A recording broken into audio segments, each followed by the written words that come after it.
Assalamualaikum warahmatullahi wabarakatuh. Waalaikumsalam. Alhamdulillah sehat semua Bapak Ibu. Sehat.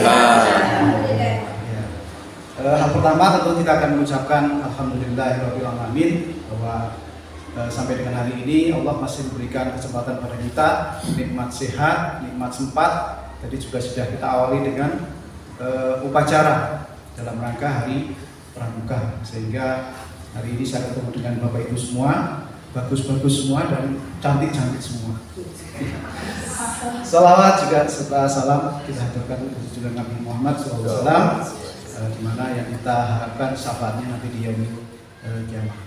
Bapak Ibu semua yang kami hormati, izinkan kami untuk dapat menyelesaikan tugas terkait dengan CGP, Calon Guru Penggerak Angkatan 11, di mana nanti kami akan berkolaborasi dengan Ibu Ani terkait dengan materi budaya positif.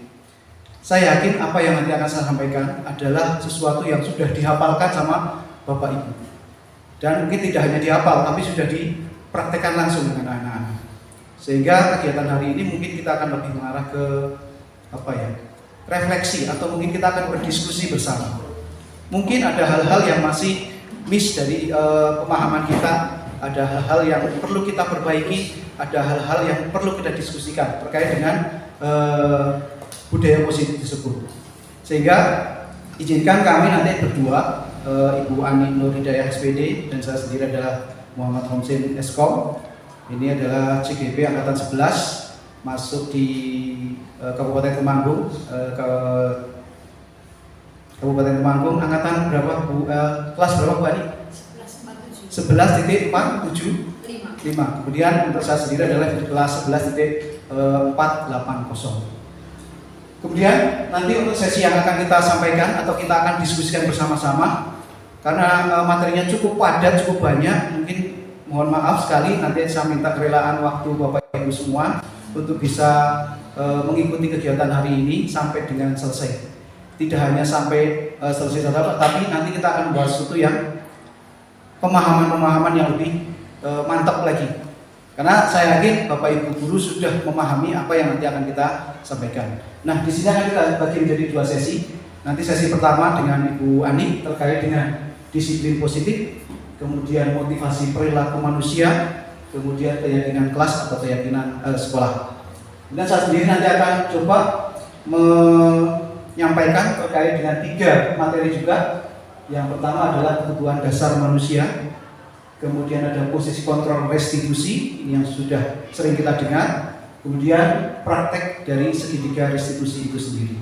Kira-kira ini yang nanti akan kita sampaikan melalui forum diskusi ini. Kalau nanti di awal akan disampaikan, mungkin judulnya adalah diseminasi, ya. Tapi menurut saya kok judulnya terlalu ngeri. Karena ini saya bukan sebagai mentor, kita di sini adalah sebagai coaching, ya. Kita akan sama-sama bisa memposisikan sebagai coaching, kadang juga sebagai coaching. Demikian pengantar dari kami, kurang lebih mohon maaf. Kemudian langsung saja kepada Bu Ani Nur Hidayah SPD, kami persilakan untuk menyampaikan sesi yang pertama. Monggo.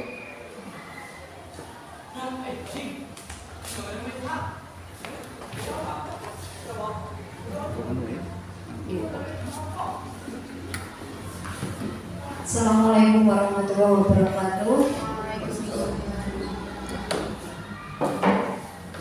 Pada kesempatan ini, di sini kita belajar mengenai Bapak Ibu tentang aksi nyata diseminasi budaya positif. Jadi budaya positif yang sudah kita terapkan di sekolah kita, alhamdulillah dari beberapa kegiatan sekolah kita itu sebagai sekolah contoh juga dengan penerapan budaya positif yang sudah berjalan di sekolah kita revisi sedikit mungkin. Nah, sebelumnya monggo Bapak Ibu semua berdiri sejenak sambil merefleksikan biar saling berhadapan, tampilkan senyum yang terbaik buat ya, di samping Bapak Ibu tampilkan senyum yang terbaik ya buat Bapak Ibu. Maksudnya tampilkan senyum yang terbaik biar kita semangat untuk mengikuti kegiatan ini. Senyum sudah tampilkan senyum yang terbaik. Terima kasih. Kita lanjutkan lagi. Sebelumnya kita kesepakatan forum diskriminasi. Yang pertama, menghargai siapapun. Yang kedua, menjadi pendengar yang baik. Monggo apa lagi? Untuk kegiatan biar berjalan lancar, kita mau kesepakatannya mau gimana lagi, monggo. Bapak Hadir penuh kecuali pipis. Oh iya, hadir penuh ya. Hadir penuh. Nanti kalau keluar juga bisa izin dulu ya. Bapak apalagi oh ya, tidak bermain HP atau HP di sel. Apalagi ada lagi enggak? Mungkin itu saja. Kita lanjutkan lagi. Pada kesempatan ini budaya positif itu dapat dijalankan dengan menerapkan konsep-konsep inti seperti berikut. Nah, di sini saya akan menyampaikan 3 materi tentang disiplin positif, motivasi perilaku manusia, dan keyakinan sekolah. Ini sudah kita terapkan ya. Nah, sebelum ke disiplin positif itu ada teori kontrol yang disampaikan oleh Dr. William Glasser. Dalam teori kontrol ini, kemudian hari berkembang dan dinamakan JOS teori itu meluruskan beberapa miskonsepsi tentang makna kontrol. Yang pertama, ilusi guru mengontrol murid. Kita sering ya, bahwa pada dasarnya kita tidak dapat memaksa murid untuk berbuat sesuatu jika murid tersebut memilih untuk tidak melakukannya. Tapi pada kenyataannya kita sering memaksa, ayo seperti ini ya, kita harus mengikuti apa yang kita lakukan. Yang kedua, ilusi bahwa semua penguatan positif efektif dan bermanfaat. Penguatan positif atau bujukan adalah bentuk kontrol segala usaha untuk mempengaruhi murid agar mengulangi suatu perilaku tertentu atau suatu usaha untuk mengontrol murid. Yang ketiga, ilusi bahwa kritik dan membuat orang merasa bersalah dapat menguatkan karakter. Nah, kadang kita merasa anak-anak biar merasa bersalah, tapi itu hanya motivasi sesaat saja. Ilusi bahwa orang dewasa memiliki hak untuk memaksa. Nah, dari teori kontrol ini kita dapat simpulkan seperti ini. Teori kontrol dan stimulus respon. Nah, stimulus respon itu kita yang dihadapi pada kenyataannya ya. Yang pertama, realitas kebutuhan kita itu sama. Padahal menurut teori kontrol, realitas kebutuhan kita itu berbeda. Pasti ada perbedaan dari pemikiran atau apa itu pasti sering ada perbedaan. Yang kedua, semua orang melihat hal yang sama. Dengan teori kontrol itu setiap orang memiliki gambaran yang berbeda. Kita mencoba mengubah orang agar berpandangan sama dengan kita. Dengan teori kontrol, kita berusaha memahami pandangan orang lain tentang dunia. Perilaku buruk dilihat sebagai suatu kesalahan, sementara dengan teori kontrol, semua perilaku itu memiliki tujuan. Nah, kadang anak-anak melakukan kesalahan itu mereka pasti memiliki tujuan tertentu. Saya itu bosan, saya keluar dari kelas itu karena saya bosan, atau mungkin pengen kebebasan mereka berekspresi. Orang lain bisa mengontrol saya, hanya Anda yang bisa mengontrol diri Anda sendiri. Kita tidak bisa mengontrol orang lain, kita hanya bisa mengontrol diri kita sendiri. Saya bisa mengontrol orang lain, Anda tidak bisa mengontrol orang lain. Kita tidak bisa memaksakan kehendak kepada orang lain.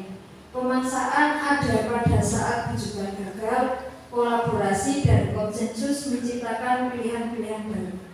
Model berpikir menang kalah, dan yang kedua tentang teori kontrol itu model berpikir menang. Apa itu disiplin, Bapak Ibu? Monggo, ada yang bisa menyampaikan disiplin itu apa? Sesuai aturan. Oh ya, sesuai aturan. Gimana? Taat, patuh. Apalagi ada yang bisa lagi tentang disiplin itu apa? Yang sering kita disiplin kita utarakan ke murid-murid, kadang kepada diri kita sendiri. Apa itu disiplin? Hukuman ya. Boleh disiplin hukuman. Ada lagi? Nah, disiplin positif itu merupakan suatu cara penerapan disiplin yang mengajarkan anak bertanggung jawab dan menumbuhkan kesadaran diri berdasarkan nilai-nilai kebajikan. Nah, nilai-nilai kebajikan ada yang mengetahui nilai-nilai kebajikan itu seperti apa, Bapak Ibu? Monggo. Jujur, ya ada jujur, terus apalagi masih sangat banyak nilai-nilai kebajikan yang harus kita terapkan. Rendah hati, berani, apalagi monggo. Tanggung jawab. Nah, itu tujuan disiplin. Disiplin positif itu lebih ke arah disiplin diri yang dapat mengontrol diri dalam melakukan segala tindakan. Nah, ini beberapa nilai-nilai kebajikan yang bisa kita terapkan. Ada yang pertama 9 pilar karakter Indonesia Heritage Foundation.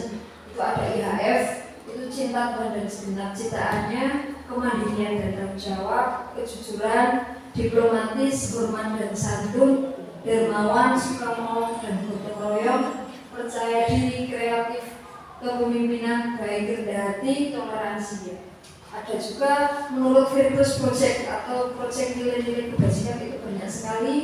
Ada peduli, keberanian, kebahagiaan, tanggung jawab, baik hati, kesetiaan, ya.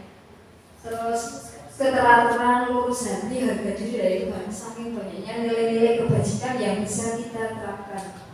Nah, ini juga ada keterampilan hidup, itu dapat dipercaya, ada lurus hati, pendengar yang aktif, tidak merendahkan orang lain, petunjuk hidupnya ada peduli, bekerja sama, keingintahuan, ada usaha, atau Ibu Primary Yes program. Itu juga menunjukkan sikap murid itu toleransi, rasa hormat, integritas, mandiri, menghargai, empati, dan banyak lagi yang lainnya. Nah, disiplin diri dapat membuat murid memahami dan menyadari berdasarkan motivasi internal, bukan akibat paksaan, ujian, atau hukuman. Nah, kadang kita harus disiplin, tapi kita seringkali memaksa atau biar anak itu apa ya, menguji. Nah, menguji apa? Tapi pada dasarnya disiplin diri itu tumbuh dari motivasi internal diri seorang.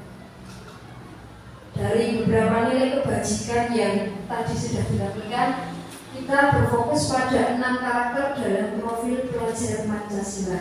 Ya, seperti apa itu ya, biasa sering kita lakukan dan anak itu profil pelajar Pancasila, beriman bertakwa kepada Tuhan Yang Maha Esa, kreatif, gotong royong, berkebinekaan global, bernalar kritis, dan mandiri.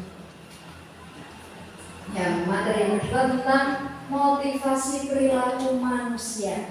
Nah, monggo ada yang tahu motivasi itu apa? Monggo.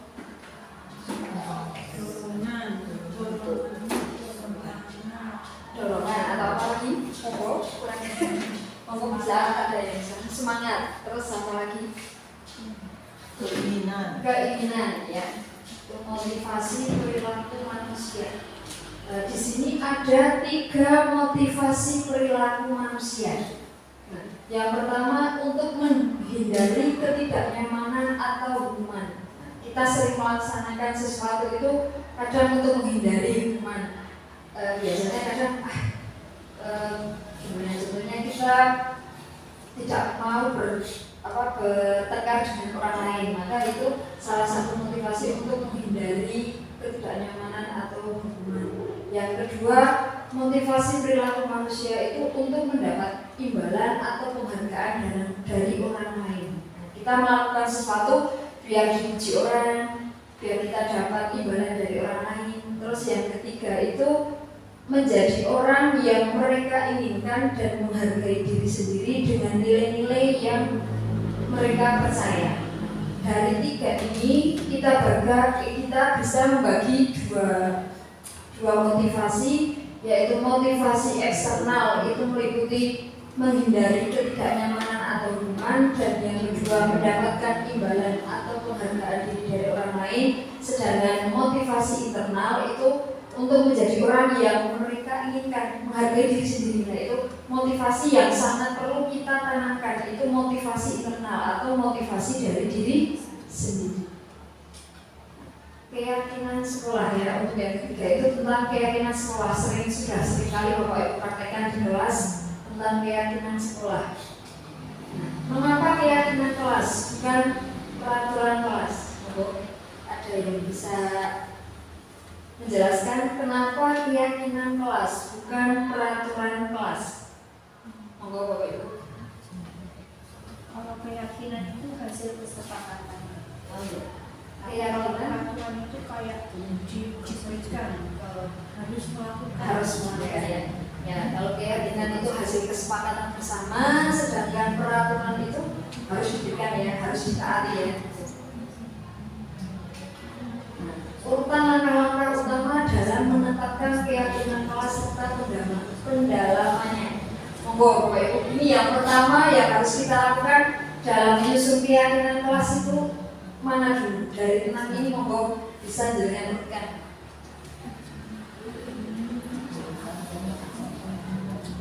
Yang pertama, yang ini pojok sini berdiskusi mengenai gambaran perilaku. Yang mana yang pertama? Diskusi oh itu gambaran dulu. Gambaran dulu pertama.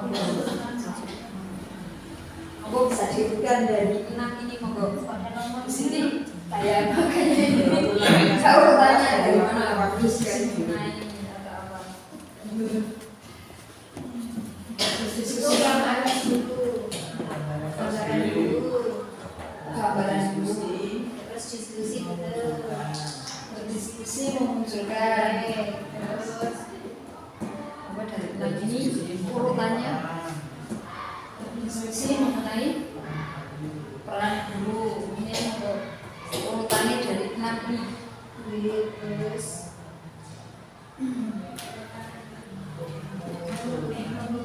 Mengungkapkan dialog atau meninjau ulang menyarikan kesimpulan itu langkah-langkah dalam menetapkan keyakinan kelas. Monggo bisa dilakukan. Tidak ada benar salah monggo.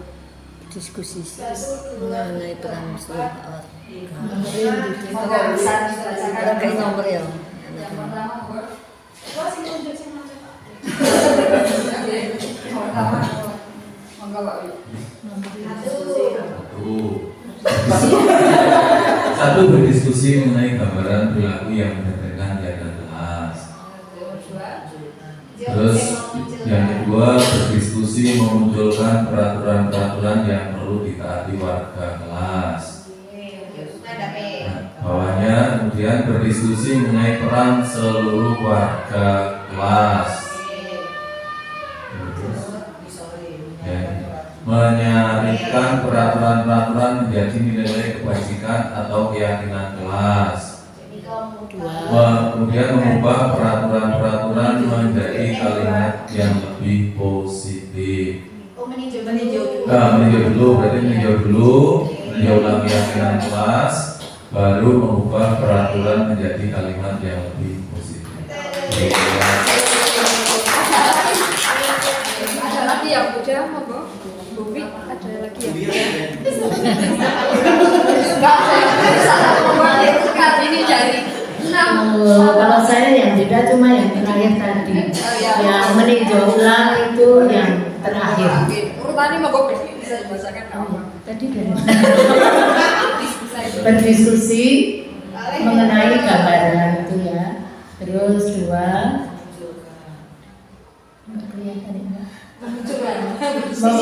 berdiskusi memunculkan. Terus berdiskusi mengenai peran seluruh warga kelas, terus menyarikan, kemudian mengubah peraturan menjadi kalimat yang lebih positif, terus terakhir meninjau ulang keyakinan kelas dari waktu ke waktu. Terima kasih atas waktu kita. Nah ini langkah-langkahnya. Yang pertama berdiskusi memunculkan peraturan-peraturan yang perlu ditaati warga kelas. Kemudian yang kedua mengubah peraturan-peraturan menjadi kalimat yang lebih positif. Yang ketiga baru menyatakan ya. Yang satu berdiskusi memunculkan, yang kedua mengubah peraturan, mengubah peraturan, yang ketiga menyalurkan peraturan menjadi nilai. Yang keempat berdiskusi mengenai gambaran. yang kelima berdiskusi mengenai peran, dan yang keenam meninjau ulang. Jadi keyakinan kelas yang sudah kita buat itu ditinjau ulang dari waktu ke waktu, sudah pas atau belum, ada yang perlu diperbaiki atau belum. Itu langkah-langkah dalam menetapkan keyakinan kelas. Pembentukan keyakinan sekolah atau kelas itu bersifat abstrak, dibuat dalam pernyataan positif sedikit saja agar mudah diingat dan sesuai dengan kondisi kelas dari sekolah sehingga mudah diterapkan. Nah, terakhir dari saya, berdiri ya, berdiri lagi ya, Bapak Ibu. Setel ke dangdut. Karena saya guru matematika, nah di sini kita berhitung saja, gitu. Nah, berhitung dengan gerakan. Nanti tangan kanan 1, 2, 3. Oh ya. Nah, Bapak atau bisa mikir gini, biar lebih luas. 1, 2, 3. 1, 2, 3 ya kanan. Terus yang kiri 1, 2, 3, 4, 5, 6. Nah, sampai 6 saja, nggak sampai 10 gitu ya. Nanti bareng tangan kanan dan tangan kiri bergerak bareng. Tangan kanan 1, 2, 3. Yang kiri 1, 2, 3, 4, 5, 6. Nah, nanti digerakkan bareng-bareng ya, betul. Pelan-pelan dulu. Oke, uji coba dulu ya. Pelan. 1.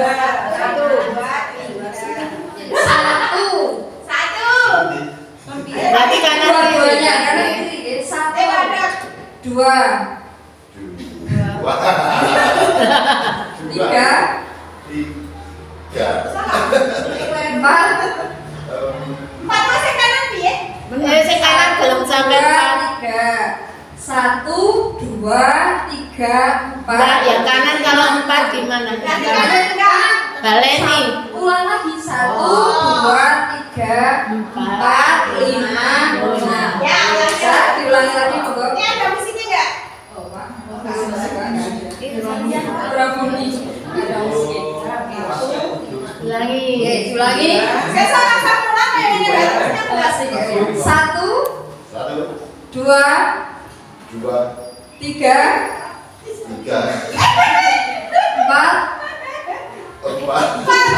5, 6. Terima kasih ya Bapak Ibu. Nah, itu pelatih konsentrasi kita ya. Tangan kanan sendiri dengan Oke. Oh ya, bisa dulu. Oke ya, ulangi lagi. 1, 2, 3, 4, 5, 6.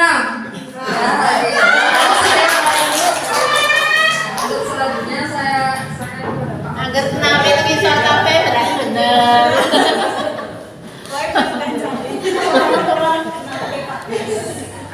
Aku Pak Kamsen begini nggak? Apalane tepuk snack kayak. Tepuk tunggal.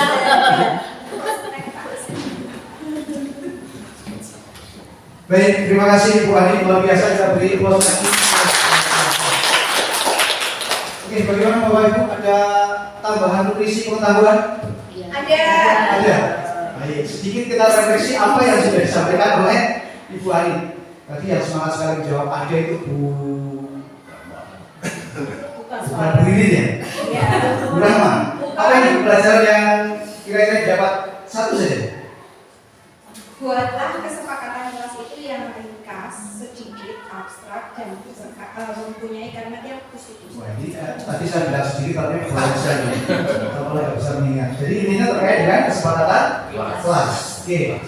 Mungkin ada juga sedikit perbedaan terkait dengan istilah ya, kesepakatan atau keyakinan. Oke. Kira-kira lebih condong kemana nih? Iya. Keyakinan ya, karena keyakinan kan tidak ada unsur paksaan. Benar-benar itu adalah keluar dari pribadi kesadaran anak-anak itu sendiri. Itu ada bedanya enggak? Untuk kesepakatan, Oke. kalau kesepakatan biasanya adalah mungkin turunan dari keyakinan, tapi di sana masih ada unsur unsur yang nanti ada selain hukuman apa Bu? Sanksi. Selain hukuman, selain sanksi apa istilahnya? Konsekuensi. Konsekuensi. Ya, Ya. istilahnya ada konsekuensi yang harus kita pahami bersama-sama. Mungkin lebih mengarah ke sana. Walaupun nanti pada saat menggunakan keyakinan kelas sendiri juga ada konsekuensi yang harus dipatuhi. Demikian deh. Ada lagi yang memberikan refleksi, Ibu Upi? Tadi hal baru yaitu tentang motivasi perilaku. Jadi kita mungkin jadi tahu mengapa anak itu berperilaku demikian. Ya. Betul sekali. Jadi apa yang disampaikan sama Bu Upi terkait dengan perilaku nanti juga mungkin akan masuk pada sesi berikutnya. Nanti kita akan coba apa yang disampaikan Bu Upi terkait dengan perilaku anak dan bagaimana kita menjawab tingkah laku atau perilaku anak yang dilakukan. Baik, kita akan masuk pada sesi yang kedua. Ini saya kerjanya double-double, jadi Biasanya Bayarannya mohon maaf. Bayarannya akeh. Bayarannya akan ternyata dibuka apa hanya matur nuwun. Alhamdulillah. Nanti kan matur nuwun. Baik, Bapak Ibu, kita masuk sesi 2, tidak terasa sudah berapa menit? 20 menit ya. Padahal tugas 26 menit. kita harusnya adalah 1 jam 20 menit. Ini 26 menit. 27. Baik, kita akan masuk pada sesi 2, yaitu terkait dengan satu kebutuhan dasar manusia. Kemudian yang kedua nanti kita akan coba mengulik kembali apa itu posisi kontrol guru. Juga saya yakin sudah hafal semua. Kemudian yang terakhir adalah penerapan segitiga restitusi. Oke. Baik, kita tidak hafalkan tapi langsung diterapkan, itu namanya sudah luar biasa. Oke. Masuk ke poin yang pertama, yaitu terkait 5 kebutuhan dasar manusia. Tadi mungkin ada sedikit kaitannya dengan yang sudah disampaikan oleh Bu Ani. Kita lihat langsung saja. Mungkin sudah menemukan belum nih kalau di materi-materi terkait kebutuhan dasar manusia. Di sini saya coba suguhkan sebuah cerita. Ada Ibu Ambar, ini guru wali kelas 2A SD. Dia bingung menghadapi ulah satu anaknya yang selalu ngambil bekal makan teman satu kelasnya tanpa izin. Di sini Bu Ambar bingung apa yang harus dilakukan kira-kira. Nah, menurut Bapak Ibu, jika Anda menghadapi situasi seperti Bu Ambar, apa yang akan dilakukan? Ketika ada satu anak yang selalu mengambil bekal makan anak teman-temannya tanpa izin. Apa yang dilakukan? Tindakan apa yang dilakukan Ibu Ambar ketika mengetahui hal tersebut? Bertanya. Satu pertanyaan, kedua, Mengapa? Bertanya. Ini memanggil dulu. memanggil dulu ya. Memanggil dulu. Tapi dari analisis ini kira-kira si anak tersebut itu melanggar terkait dengan keyakinan apa ini? Atau nilai kebajikan apa yang dilanggar di sini? Ketika mengambil tanpa izin. Berarti terkait dengan mencuri berarti apa? Kejujuran. Karena tadi disampaikan bahwa nilai-nilai kebajikan yang universal yang jumlahnya ada berapa itu? Mungkin ada sekitar 20 atau 40-an, banyak sekali. Ini berarti kemungkinan anak tersebut adalah terkait dengan nilai kejujuran. Tapi kita nanti akan mengarah ke bagian ini sini Bapak Ibu. Jadi ketika anak tersebut kok mengambil makanan tanpa izin, maka sebenarnya anak tersebut ingin mengekspresikan kebutuhan dasar dari anak tersebut. Yang di sini ada 5 ini. Ini bukan hanya untuk anak ini, tapi untuk kita sendiri juga sama. Jadi kita sebagai manusia dan kita hidup di lingkungan sosial yang sangat banyak dan sangat majemuk, maka kita butuh untuk bertahan hidup. Bisa juga alasan tadi anak tersebut itu ngambil makanan karena di rumah tidak sarapan, tidak disediakan. Maka dia bagaimana biar saya bisa eksis sampai siang? Maka dia akan mengambil makanan bekal orang lain. Ini berarti terkait dengan bertahan hidup.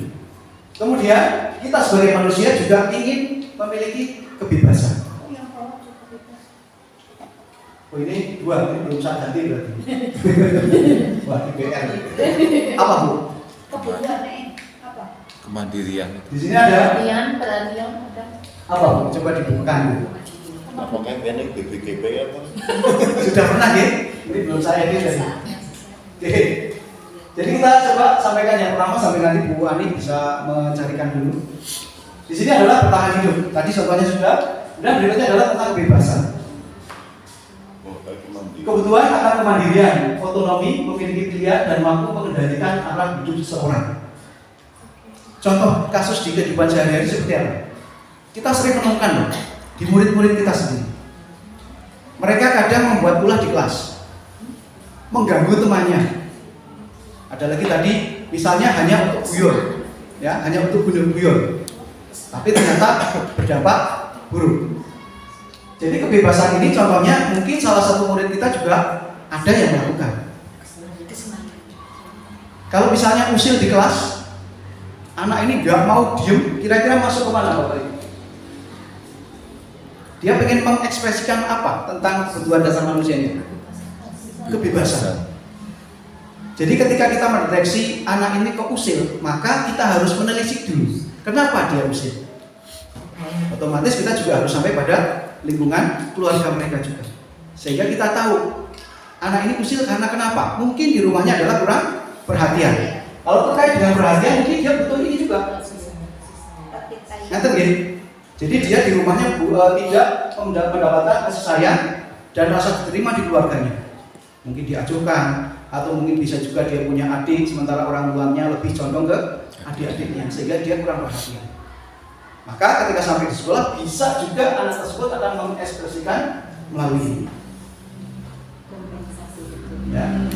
Kemudian ada penguasaan. Penguasaan ini biasa kalau kita tahunya itu apa itu? Bu Kori punya grup boyband ya. Ada grup boyband. Jadi anak-anak tersebut mungkin dia ingin mengekspresikan ininya. Jadi kebutuhan penguasaannya dia ini loh saya.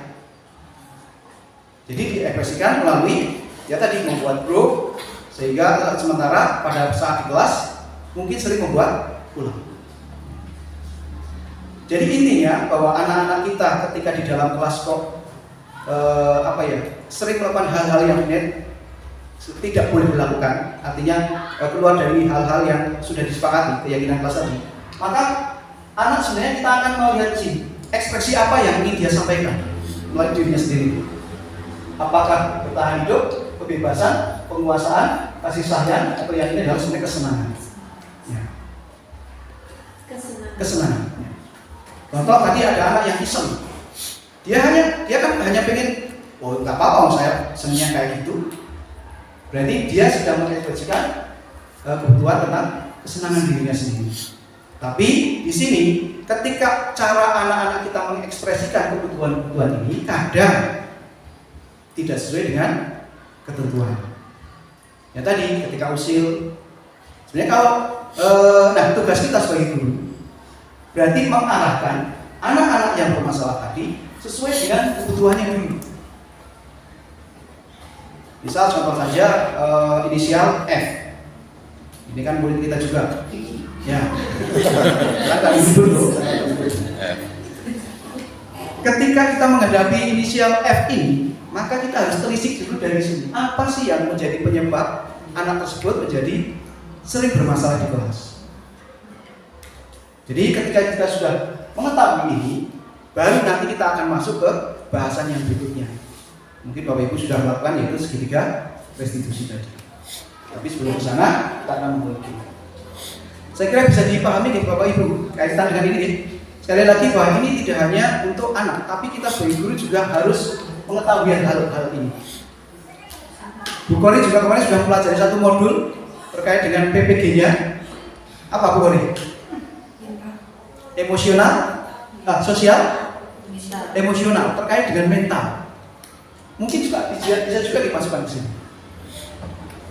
Bahwa ada satu hal yang menarik juga di sana.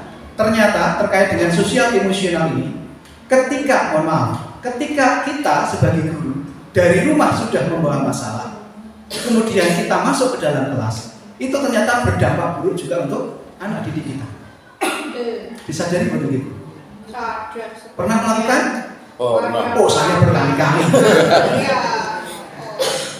Setidaknya kita memahami bahwa masalah ini ternyata ketika kita sudah stres dari rumah atau stres dalam pekerjaan-pekerjaan, kemudian kita harus dihadapkan dengan anak, maka stressing ini akan meluas juga ke anak. Anak akan tertular. Sehingga pada saat kita mengajar tidak fokus. Karena kita tidak fokus, maka anak-anak juga tidak bisa mendapatkan pengajarannya dengan baik, dengan maksimal. Ternyata rentetannya banyak nih, banyak sekali. Oke, ini terkait dengan 5 kebutuhan dasar manusia. Itu yang satu. Bagaimana itu? Kesenangan. Ya, nanti akan kita rubah karena kemarin kopi pasta ini typo sekali. Jadi yang ke-5 berarti kesenangan. Ya. Kalau ini dalam bahasa Inggris sama Bu, kasih sayang dan kasih terima. Love and belonging. Ya. Love and belonging. Kalau penguasaan, Ora ngerti. apa ini penguasaan? Pasangan. Ya itulah, nanti silahkan dicari sendiri. Ya itu. Baik.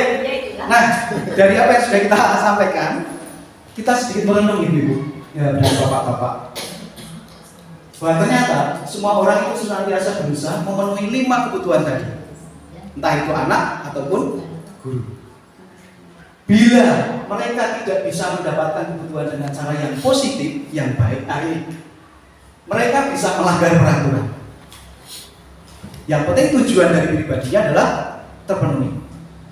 Ya, jadi ini esensi dari 5 kebutuhan dasar manusia. Makanya kita tidak heran ketika di kelas atau mungkin dimanapun lah akan ada mungkin teman-teman kita atau anak-anak kita yang memiliki kebiasaan yang menurut kita adalah sebenarnya tidak usah dilakukan. Karena mereka berusaha, dia akan melanggar. Selama kebutuhan dasar saya terpenuhi, biasa tidak peduli dengan yang lain. Nah ini yang nanti harus kita luruskan.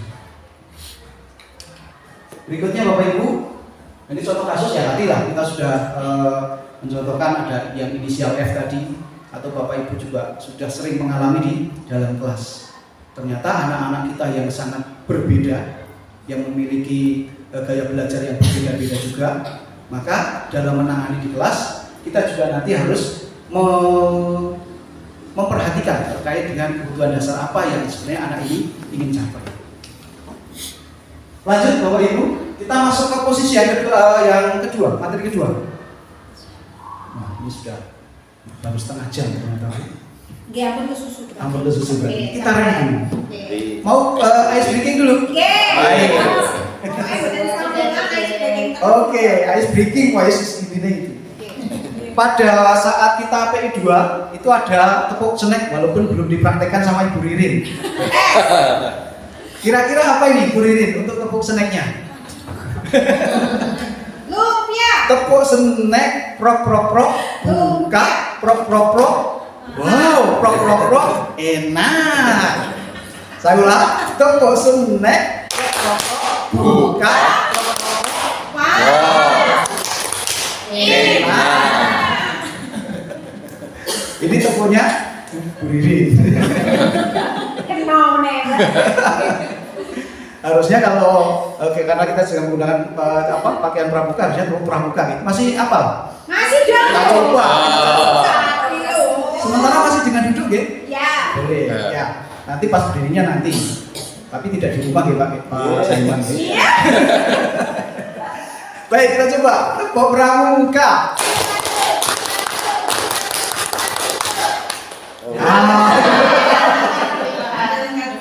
Masih ada yang masih bonus ya.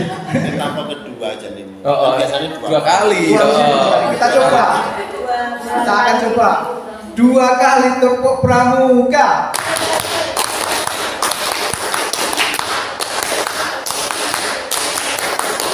Oke, luar biasa. Yes. Pokoknya kita guyu-guyu seneng-seneng aja. Ya. Saya akan ganti posisi sebagai kameramen lagi. Ya, karena harus banyak angle yang harus diambil. Baik, terima kasih Bapak Ibu. Semoga dengan tepuk tangan paling tidak otot-otot kita menjadi kembali luntur lagi. Kita masuk ke posisi, materi yang kedua, yaitu 5 posisi kontrol. Masih ingat Bapak Ibu? Posisi kontrol sebagai guru. Ada berapa? Manager. penghukum, teman pemantau, kemudian ya sebagai teman saja, Oh ya. sebagai teman. Satu lagi, Lagi. tadi ada manajer, Oh ya, pembuku. pemantau, penghukum, sebagai teman. Yang terakhir adalah pembuat merasa bersama. Oh iya. Seperti ini Bapak Ibu. Ya. Ada yang sudah mempraktekkan? Ada. Ada. Di posisi yang mana Bu Rahma kira-kira? Kadang pembuku. Oh, ada penghukum. Terus ada lagi? Kadang itu jadi teman. Jadi teman, oke. Semua kayaknya pernah Kak. Semuanya pernah? Wah, luar biasa kalau pernah semua. Oke, ada yang lain? Dari 5 ini, ada yang belum pernah dipraktekkan? Sudah semua ya? paling tidak penghukum mesti pernah. Paling sering. Baik. Kita akan berflashback dulu ke zaman kita masih sekolah, Bapak Ibu. Mungkin pada saat dulu kita masih sekolah, ada hal-hal positif dan hal-hal yang negatif terkait dengan ingatan yang masih ada di ingatan kita sampai sekarang. Kejadian-kejadian apa pada saat kita belajar, tapi masih terekam sampai sekarang, baik itu yang negatif maupun yang positif. Kira-kira ada nggak, Pak? Ada. Lebih banyak yang positif atau negatifnya? Kayaknya ya tarung-tarung. Ketika Tapi yang kita negatif biasanya berkaitan dengan hukuman dari guru. Oke, yang negatif terkait dengan hukuman dari Iya. Kalau yang positif biasanya dari mana nih?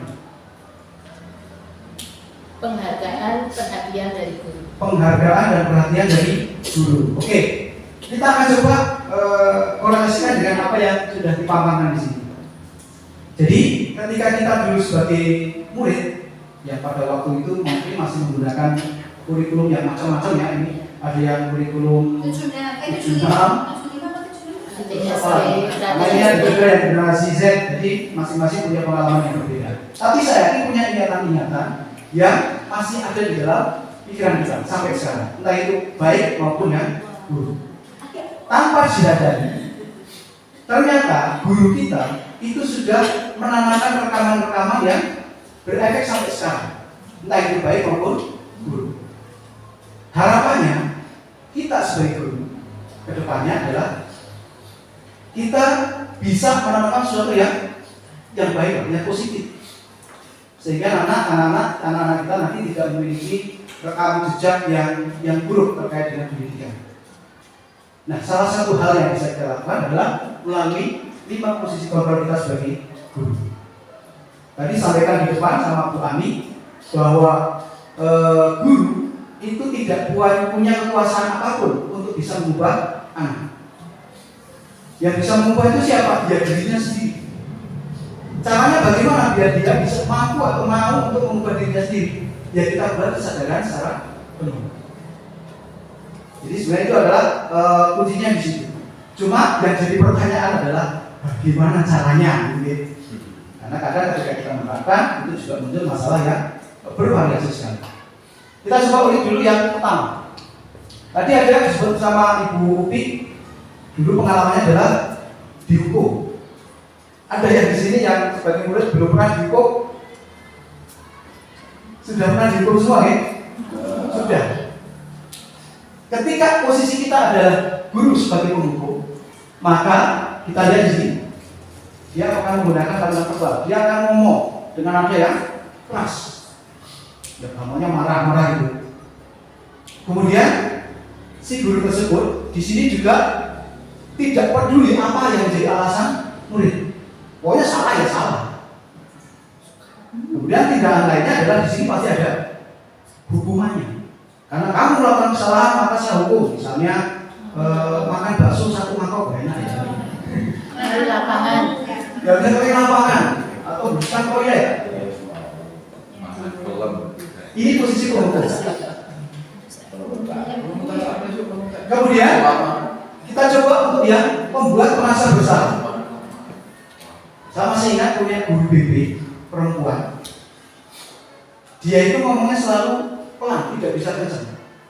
Kemudian ketika saya sering dipanggil PBB waktu itu, saya masih ingat sepertinya dia sering menggunakan ini, posisi guru sebagai pembuat merasa bersama.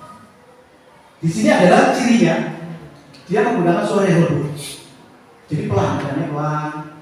Kemudian di sini juga memanfaatkan keheningan, sampai nanti kira-kira kita sebagai murid itu merasa kasihan kepada guru. Nah, itu yang saya rasakan pada waktu itu. Mungkin Bu Upi tahu gurunya siapa? Itu guru SMP. Jangan dia. Itu juga salah satu yang masih saya ingat sampai sekarang. Jadi ketika kita diperlakukan apa ya, seakan-akan bahwa kita merasa kasihan kepada guru, ternyata kita lihat bahwa itu penghukum dengan membuat merasa bersalah ini adalah tindakan posisi kontrol yang identitasnya adalah gagal. Artinya apa? Di sini kita sebagai guru sebaiknya jangan melakukan dua hal ini. Apa sih yang menjadi untuk penghukum ini? Masalahnya kenapa? Kenapa nggak boleh? Karena biasanya nanti anak ketika kita sering menghukum, itu anak menjadi pendendam. Dan itu yang mungkin hal negatif yang sering kita ingat sampai sekarang. Kita dendam. Oh sama sih lagi. Dulu Pak ini nih, yang hukum saya, dewa saya dari lapangan sampai sana. Ya, di teknologi. Jadi penghukum ini nanti membuat anak menjadi dendam. Sementara untuk membuat merasa bersalah, kira-kira apa ini? Kecil hati kan? Ya, kecil hati, rendah diri. Anak itu menjadi tidak punya motivasi. Jadi karena sering, oh kamu nggak kasihan dengan ada yang begini, maka anak tidak punya kepercayaan diri. Jadi sekali lagi, dua posisi ini sebaiknya dihindari, Bapak. Ya dalam kondisi marah apapun. Mungkin Pak Saiman selalu guru matematika juga sering juga kita ngobrol bersama. Wah, bocah ini kelas. Karena kalau kita kembalikan ke kita sendiri, ketika kita mengajar dengan luapan emosi, maka otomatis energi yang kita keluarkan akan jauh lebih banyak. Padahal saya yakin Bapak Ibu itu ngajar jamnya itu sangat gemuk. Kita simpanlah tenaga kita. Karena kita dari jam 7 sampai jam setengah 2 full. Daripada kita menangani satu anak sehingga energi kita habis, nanti malah merugikan ke banyak kelas yang lain. Memang ini terkait dengan pengendalian diri. Jadi intinya adalah ya sering berlatih. Karena sekali lagi ketika kita sudah emosi yang meluap, maka otomatis ada kita stres, anak yang lain dikorbankan, sementara kita hanya fokus pada anak tersebut yang bermasalah, tapi dampaknya tidak ada. Bahkan malah di sini bisa menjadi pendendam. Apakah saya sudah melakukan sekarang? Ya saya belum bisa maksimal. Kembali lagi ketika kita pagi datang ke sekolah, dari rumah kalau sudah ada masalah, ini perlu kita antisipasi. Apa sih yang kita lakukan agar anak tidak merasa dirugikan pada saat mendidik pembelajaran kita di kelas? Jadi ini kok ya Bapak Ibu, untuk yang saya buat hitam ini sebaiknya kita hindari sebagai guru. Kita masuk ke posisi yang ketiga, sebagai teman. Sebagai teman ya sebaiknya kita dengan sesama ini. Kira-kira dampaknya apa ini? Kalau memposisikan sebagai teman. Kalau yang menghukum kan jelas dendam. Kalau yang membuat salah adalah menjadi rendah diri. Kalau sebagai teman, Santai bisa. gimana? Santai bisa. Santai, oke. Anaknya terbuka. Ada lagi? Mungkin sepertinya jadi kurang hormat. Nah, ini satu hal yang perlu kita waspadai bersama-sama. Mungkin tujuan kita adalah biar kita dekat dengan anak. Oke, itu bagus. Karena ketika anak merasa dekat dengan kita, maka biasanya mereka akan terbuka. Ya, tapi ada rambu-rambu yang harus kita perhatikan, yaitu terkait dengan rasa hormat antara murid dengan guru. Selama kita bisa mengatasi gap tersebut, maka tidak jadi masalah. Bapak Ibu mau memposisikan sebagai teman, pemantau, atau manajer, bebas. Tapi di sini ada rambu-rambunya, maka ini kita beri warna kuning. Jadi bukan berarti sebagai teman itu kita salah, tidak boleh, tetap bisa. Maka itu dianjurkan. Hanya nanti pahami rambu-rambunya. Kemudian yang posisi pemantau, kira-kira bayangan Bapak Ibu ketika menjadi posisi pemantau, ekspresi wajah gurunya seperti apa? Polisi. Oh, polisi, oke. Polisi, ya. Ada lagi? Satpam, ya. Betul. Ada polisi, ada satpam. Karena posisi pemantau ini menggunakan bicara pakai data. Jadi aturannya seperti apa? Itu yang digunakan. Kalau di penghukum ini nggak tahu, orang urusan kalau data. Karena kamu telah lulus, dia tidak melihat apapun. Tapi di sini aturannya bagaimana? Biasanya ekspresinya guru yang menyampaikan juga data. Orang ekspresi. Kalau posisi pemantau. Nah, ketika posisi pemantau biasanya guru akan memberikan bukan hukuman tapi apa tadi? Konsekuensi. Mas, kamu datang terlambat. Kamu sudah terlambat sekitar 20 menit. Maka konsekuensinya adalah kamu sekarang pada saat istirahat nanti silahkan kamu menemui saya. Kemudian selama 30 menit silahkan kalau kamu kerjakan tugas-tugas yang sudah ditinggalkan tadi pada saat kamu tidak masuk kelas. Misalnya seperti ini. Berarti Pak Kausin, Pak Spiket dengan saya itu sebagai pemantau. Ya, bisa juga Bu Catur. Ya, betul. Yang penting jangan, oh kamu telat lagi lah, itu jangan. Sebaiknya jangan. Jadi ketika memantau kita memang dengan bahasa yang ya datar saja. Kalau teman kan, oh iya kok bro, nah, itu sebagai teman. Oh kok telat nih, itu sebagai teman. Tapi sebagai pemantau adalah ekspresi kita datar. Jadi guru akan memposisikan kewibawaan, tetap ada wibawanya. Ini untuk yang memantau. Jadi di sini ada konsekuensi yang harus dipahami oleh anak atau anak ketika mereka melanggar aturan. Nah, teman dan pemantau ini adalah termasuk identitas yang positif, baik. Jadi kalau yang ini adalah jelas-jelas gagal, karena dampaknya sangat buruk untuk anak kita di kemudian hari. Kemudian yang kedua ini teman dan pemantau adalah yang positif. Tapi ada satu yang bisa mengarah pada kontrol diri. Nah, terkait dengan tadi. Mbak Rini sudah ngantuk? Kita bosan nek?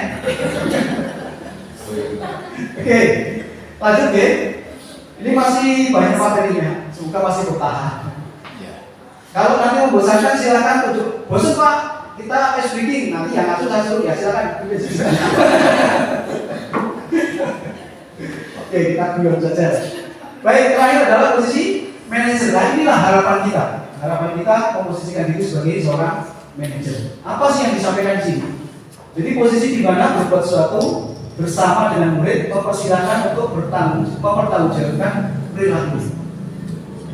Tapi dengan cara menemukan solusi dan permasalahan mereka sendiri.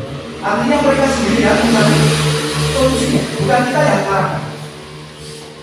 Jadi, Mas, kamu sudah telat, berarti kamu harus begini, bukan seperti itu. Tapi bagaimana agar anak itu mencari kalimat, mencari istilah-istilah yang bisa, oh berarti saya salah. Biar saya tidak salah lagi, apa yang saya harus lakukan? Nah, itu yang harusnya ditemukan pada diri anak-anak kita. Inilah posisi manajer. Kemarin ketika di ruang kolaborasi memang saya menyampaikan bahwa ketika kita memposisikan seperti ini, itu akan sedikit sulit kalau kita tidak memahami karakter anak itu sendiri. Makanya kalau kita hubungkan ya ada istilah tadi yang 5 kebutuhan dasar manusia. Masalahnya apa dulu dia? Saya sudah coba memperhatikan nanti pada satu anak kita yang namanya inisialnya D. Dia sering usil di kelas. Kemudian pada saat itu juga saya panggil, kita berhadapan-hadapan, kita ngomong secara baik-baik. Ternyata anak ini menganggap bahwa ketika dia hanya iseng itu hal yang biasa.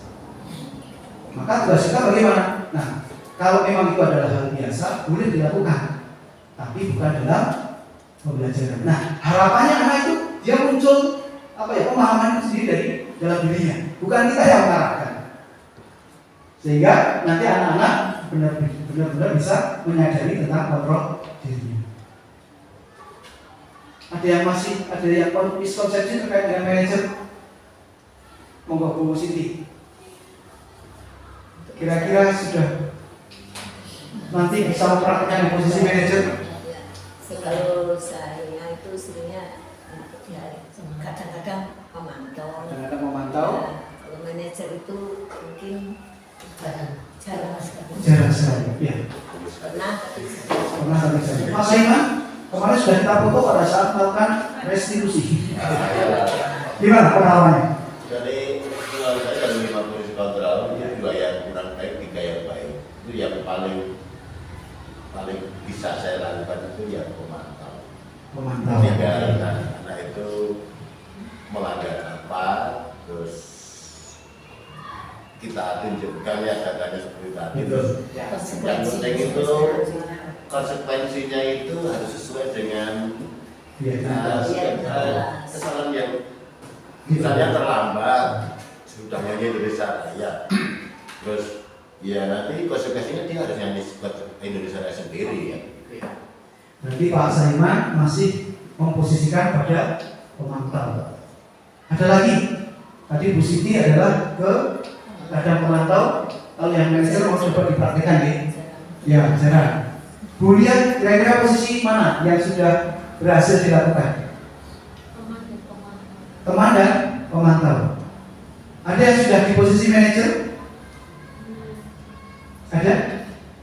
Sudah pernah, tapi seperti Bu Siti tadi tidak, Oh, iya. selalu, Tidak selalu. misalnya menemukan anak yang tidak selalu bisa. Sekarang pertanyaan berikutnya, apakah ketika ada anak yang bermasalah kita harus memposisikan sebagai manajer?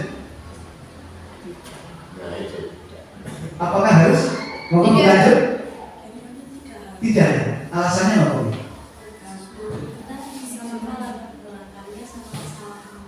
Oke, berarti saya harusnya tidak usah ngomong di sini, sudah praktek semua.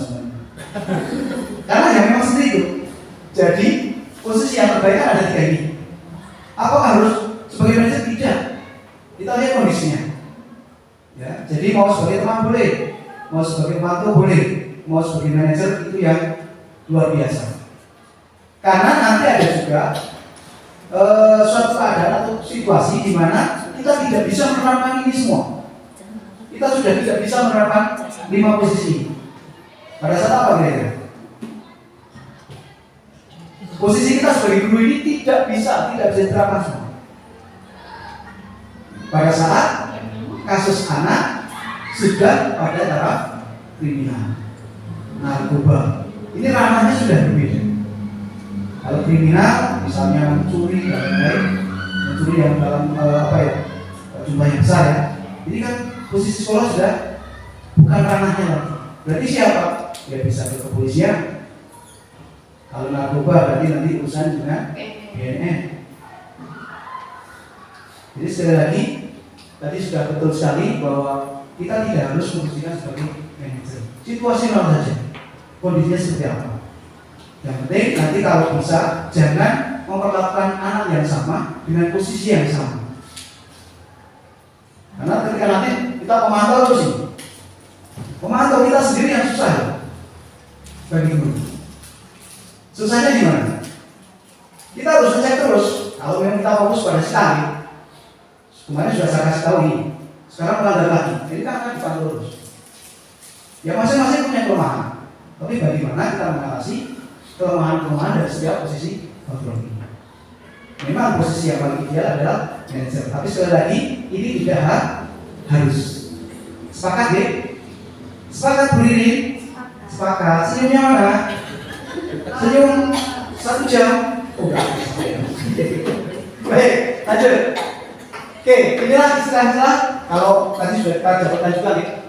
Jadi ketika penghukum dia menghadir, guru berkata, kalau kamu tidak melakukan awas ya, nah, ini ada ancaman.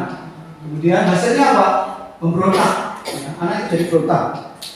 Kemudian kalau di dunia berkualitas bagaimana murid meletakkan guru di dunia luar, di luar dunia berkualitas. Tapi jangan tanya dunia berkualitas seperti apa, saya belum baca. Sebenarnya ada, tapi tadi harus disampaikan ya Bu ahli ya. Tapi karena saking banyaknya modul, jadi kita pepetkan begini. Kemudian ini, murid ketika di sebagai penghukum gimana? Biar saja, nanti juga marah-marah. Jadi tidak ada efek jerah. Karena saking banyaknya. Dampaknya dari dia akan mengulang lagi, apalagi saya mengulangi. Kemudian membuat merasa bersalah. Ini kata-katanya juga seharusnya ibu kecewa, seharusnya kamu gini. Jadi posisinya di sini sebagai guru adalah minta dibelas kasih, istilahnya begitu ya. Bisa minta dibelas kasih oleh anak kita. Kemudian mungkin sambil tidak begitu jelas dari belakang ya. Nanti kalau mau filenya ya monggo. Tapi kira-kira mana dari ini yang mau tulis? Atau sudah dipahami semua? Kita lihat di posisi manajer, kenapa ini yang terbaik? Mengajukan pertanyaan, oke. Kemudian berbicara apa yang kita yakini, nah, terkait dengan keyakinan ke kelas, nanti arahnya ke sana. Jadi masing-masing kelas sudah punya keyakinan. Ketika anak itu melanggar, maka keyakinan kelas mana yang dilanggar. Tapi bukan langsung dulu mendikte, kamu telah melanggar kejujuran, kamu telah melanggar kedisiplinan. Tapi anak sendiri yang menemukan. Nah di sini ketika dampak pada murid apa? Mengevaluasi diri. Dia merefleksi dirinya sehingga sadar, oh iya aku salah. Karena aku salah, maka besok saya coba tidak mengulangi lagi. Tapi dengan kesadaran dirinya sendiri. Bukan berarti gurunya, Mas kamu berarti salah toh. Mungkin Pak, itu bukan sebagai manajer. Manajer adalah keyakinan kelas mana yang kamu sudah langgar Mas, yang sudah tidak kamu sepakati. Maka dia akan mencari. Misalnya tadi, yaitu kok usil. Oh, berarti saya misalnya di bagian apa? Disiplin dan seterusnya. Nah kan Bapak Ibu ternyata sudah habis diri usul. Ini masih banyak. Masih butuh waktu. Ini masih banyak materinya. Lanjut ya. Mau dengan gas atau kita gasnya? Gas. Sehingga nanti kita sampai pantai. Gas. Baik, inilah contoh-contoh pertanyaan ketika kita sebagai posisi pembuat merasa bersalah, penghukum, teman, pemantau, manajer. Jadi ada kalimat-kalimat yang kita garis bawahi di sini. Pembuat merasa bersalah, kecewa sekali, saya kecewa dengan kamu. Ya, ini kemudian penghukum tidak pernah benar. Ya, terus apa yang dilakukan murid itu salah kabeh. Ini sebagai penghukum. Nah, ini sebagai teman. Lakukan demi bapak nih, bantu pak guru, ini jadi piye, nek terus supaya nah, ini sebagai teman. Pemantau ini, apakah kamu mendapatkan stiker tentang hari ini? Nah ini, nek SMP pakai stiker enggak? Maksudnya buat apa ini? Kalau ini, tapi kira-kira ini diperbolehkan enggak? Ini termasuk apa ini? Apakah kamu mau mendapatkan stiker tentang hari ini? Misalnya kalau tepat waktu ya, stikernya apa? Penghargaan. Ya penghargaan. Apa kita boleh menghargai anak? Memberikan penghargaan? Bentuknya apa kira-kira? Tepuk tangan. Memang itu ya jangan kalau kita sebaiknya jangan memberikan penghargaan atau hadiah yang berupa fisik, uang, barang, atau tak gratis, tak pokoknya nyaman. Nah ini nanti anak menjadi ketergantungan.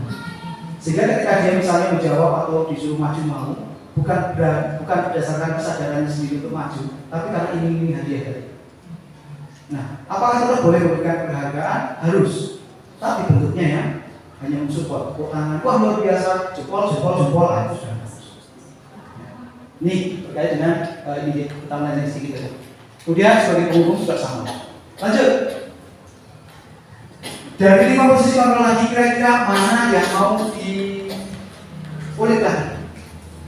Ini kan saya sudah nonton ya? Sudah pernah? Ya, sudah. Sudah pernah semua? Berarti tidak usah? Ini adalah sebagai penghukum, pasti akan marah-marah. Kemudian ini adalah sebagai posisi membuat merasa bersalah. Kemudian di sini juga ada lagi pemantau. Di sini juga ada manajer. Dari ekspresi yang ditangkap sebagai screenshotnya juga sudah diberikan. Ini ekspresinya kan lebih ramah. Kalau yang tadi saya marah-marah langsung. Ya, kan. Berarti lanjut lagi. Oke, lanjut. Baik. Ternyata masih satu Bapak Ibu. Siap. Ayo speaking, siapa mau speaking? Ya, silakan namanya Bapak Ibu berdiri dulu. Ya, tadi sudah duduk. Wah, sajam. Berdiri dulu, ada posisi yang enak. Kita akan coba ice breaking dengan cara mengingat dan memperhatikan.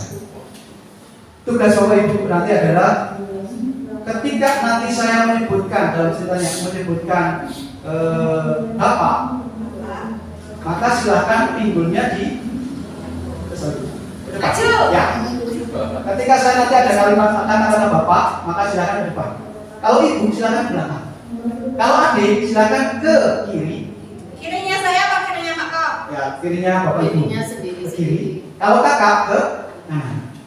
Kalau nanti dalam cerita itu kalau saya menyebutkan ada istilah kendaraan, silahkan kendaraan apa yang nanti akan saya sebutkan dengan cara bertepuk tangan sejumlah roda kendaraan tersebut.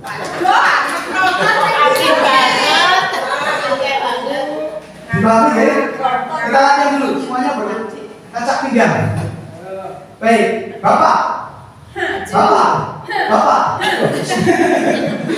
Ibu. Adik. Kemudian kakak. Beca. Oke. Paham ya? Baik, sekarang silakan semuanya tangannya di pinggang. Suatu hari, harusnya pakai musik ya, tapi musiknya apa musik. Suatu hari, keluarga Pak Mahmud itu akan melakukan piknik ke kebun binatang. Kalau sudah kembali lagi jangan ini. Kembali lagi.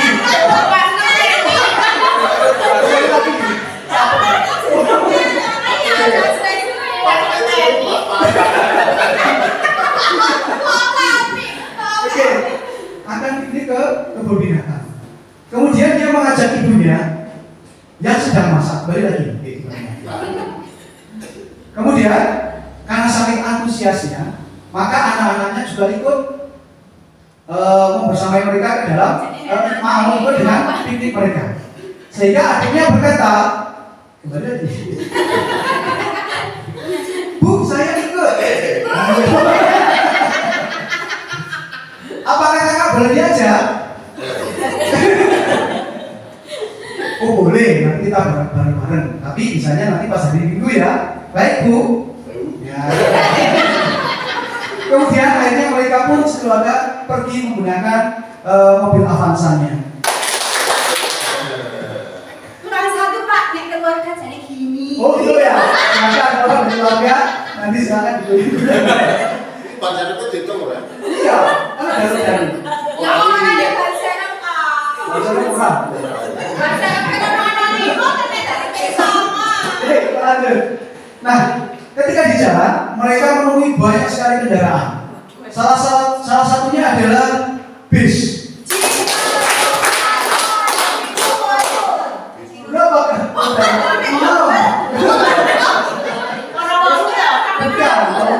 Bapak itu tronton. Biasanya belakangnya biasanya double decker. Oke, boleh 4, boleh 6. Sehingga anak-anak itu sangat antusias di jalan. Keluarga mereka selalu bahagia selama melakukan perjalanan. Kemudian tinggal berjarak 1 kilo lagi sampai ke alamat. Ternyata jalannya macet luar biasa. Sehingga di sana ketemu dengan mobil truk, mobil bus.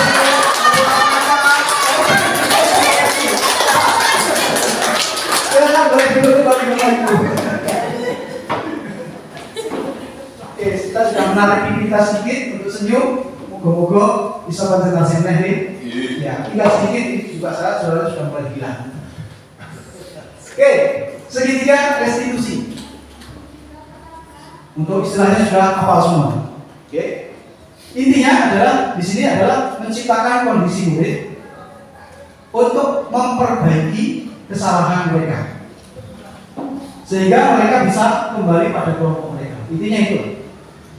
Nah, restitusi ini itu ada cara-cara yang harus kita ikuti. Pendapat ini tadi menurut Diane Grosson ya, berarti poin Leo Pepa. Nah, kita mengulik sedikit tadi yang sudah disampaikan sama Ibu Ani. Di sini ada hal-hal tentang hukuman seperti ini, konsekuensi dan seperti ini. Ini adalah kalimat-kalimat restitutif. Ada korban ganti, kemudian mendapatkan penguatan, masalah terpecahkan semua, baik korban maupun pelaku, kemudian murid belajar bertanggung jawab. Intinya ini adalah terkait dengan posisi yang positif. Oke, ciri-ciri dari restitutif diantaranya satu, belajar dari kesalahan. Nah, ini ciri yang pertama. Jadi bukan untuk menebus kesalahan. Kalau menebus kesalahan berarti tadi ada penghukum sama apa tadi pemantau ya, karena ada konsekuensi.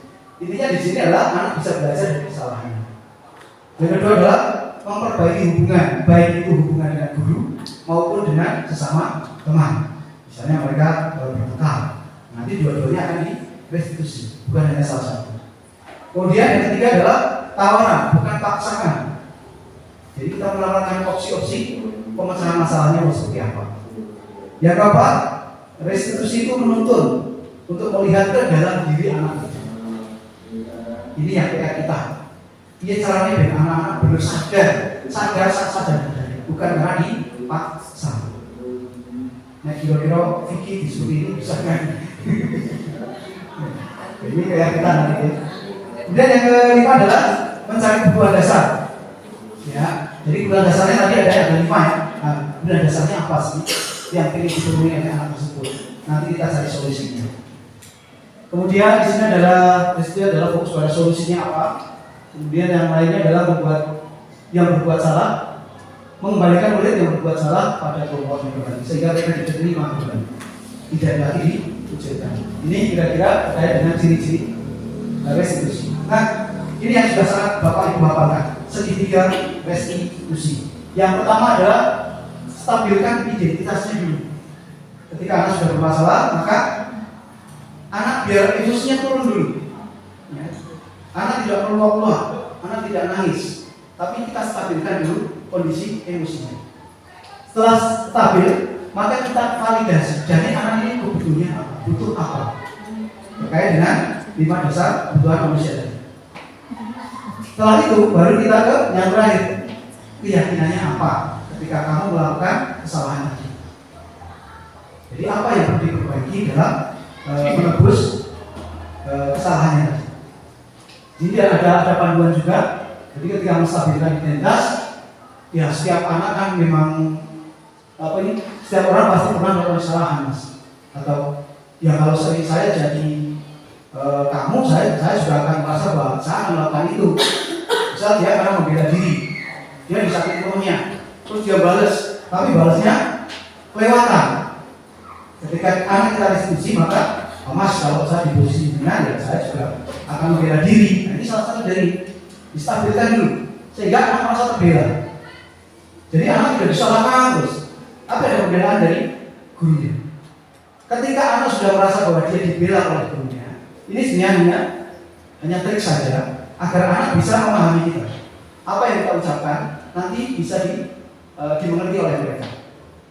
Pada saat restitusi dilakukan, kalau anak masih emosi tadi, emosinya belum stabil, maka apapun yang kita katakan itu tidak akan masuk. Nah, inilah fungsi dari menstabilkan identitasnya. Kemudian berikutnya adalah validasi. Kamu tentu punya alasan kenapa kok melakukan itu. Lah saya kan tadi dijorok-jorok ya Pak. Ya saya ganti saat dijorok juga. Nah, ini terkait dengan memvalidasi apa yang dilakukan dan seterusnya. Nah, baru nanti sampai di tahap ketiga ini menanyakan keyakinannya.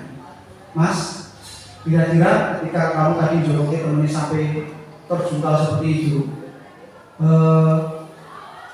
apa ini?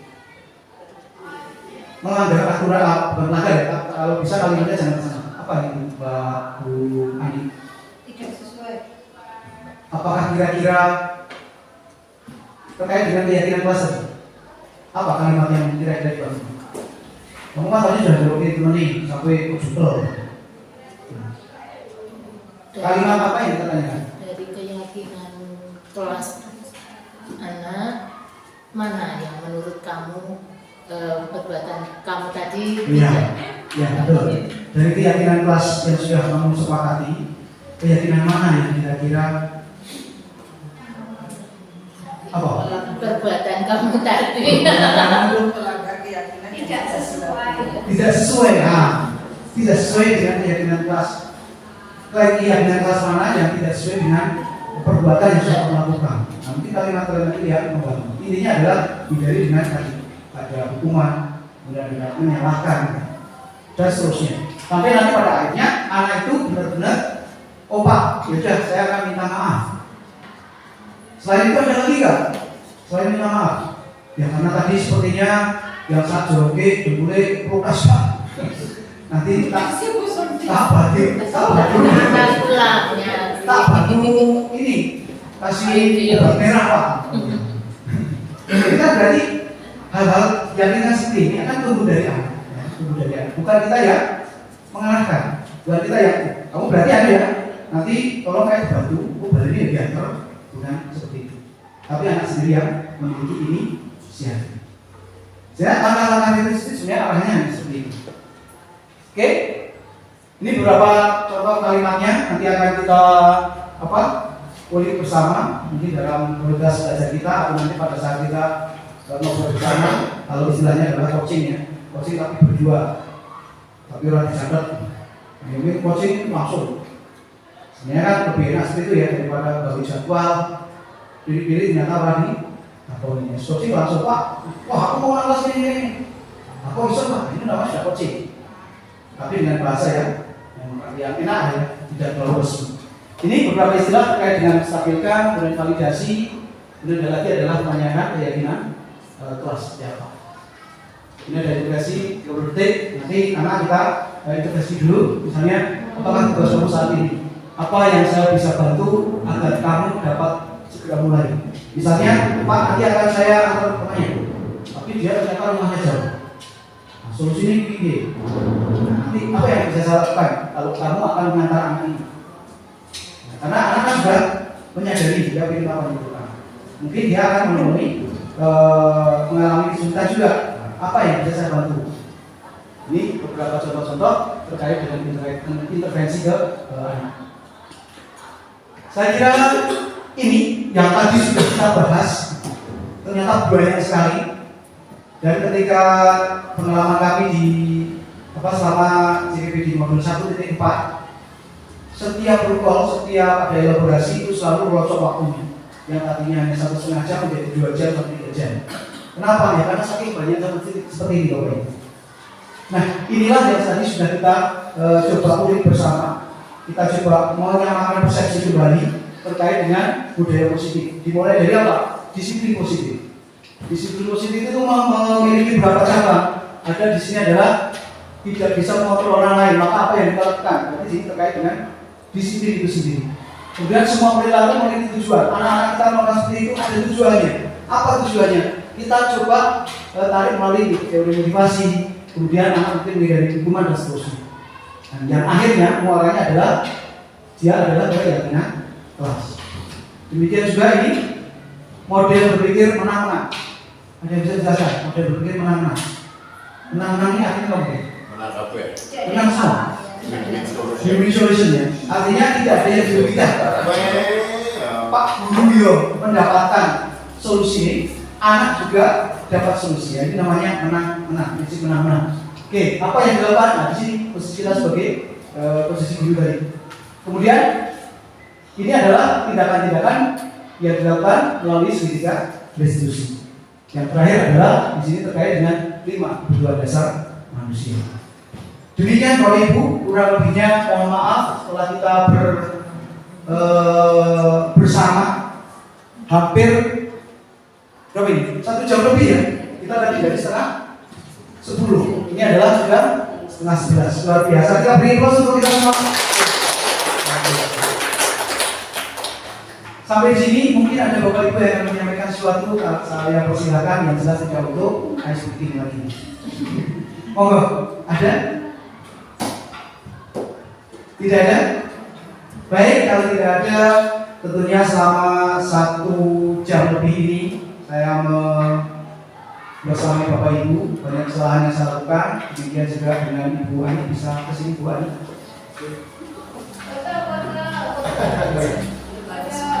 Maka kami mohon maaf yang sebesarnya jika banyak kekurangan dari ucapan kami, dan semoga apa yang kami sampaikan tadi itu bisa juga memberikan manfaat untuk kita semua, terutama adalah untuk anak didik kita.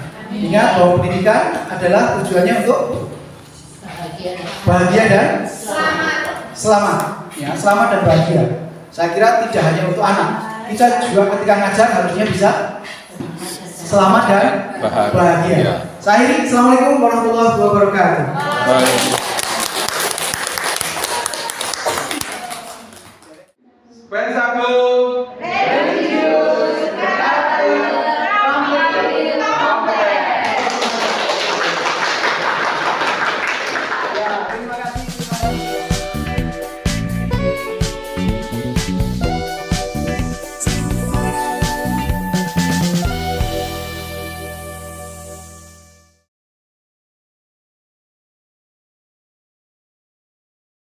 Assalamualaikum warahmatullahi wabarakatuh.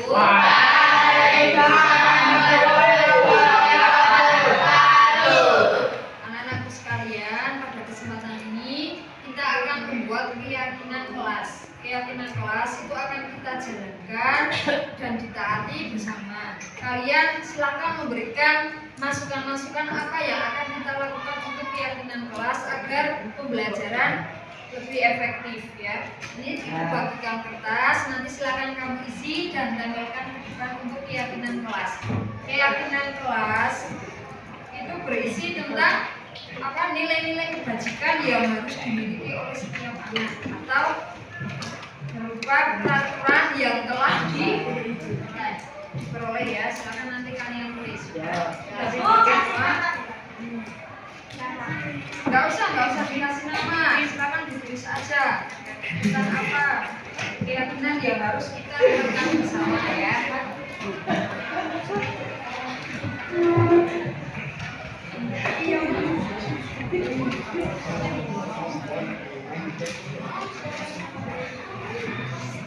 Sudah dapat semua? Silakan ditulis. Kalau yang sudah nanti tempelkan masukan ya. Kelas akan kita sepakati. Dua nggak apa-apa. Keyakinan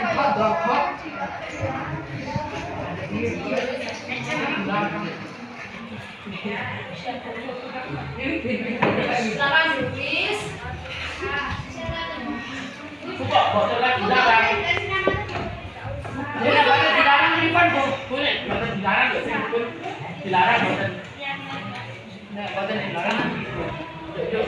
Berarti diperbolehkan makan di kelas ya. Ya, silakan ditempel keyakinan kelas yang akan kita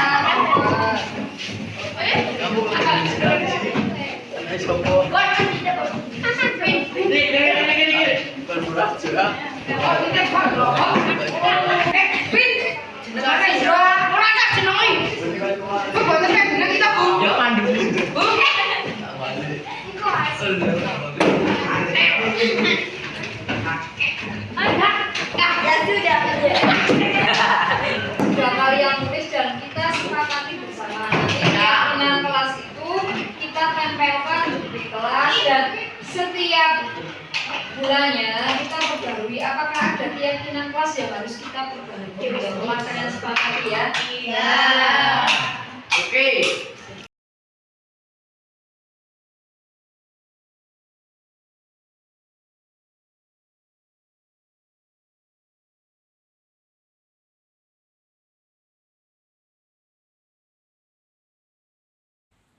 Assalamualaikum warahmatullahi wabarakatuh. Perkenalkan, nama saya Lufia Khalil Azhara dari kelas 8D.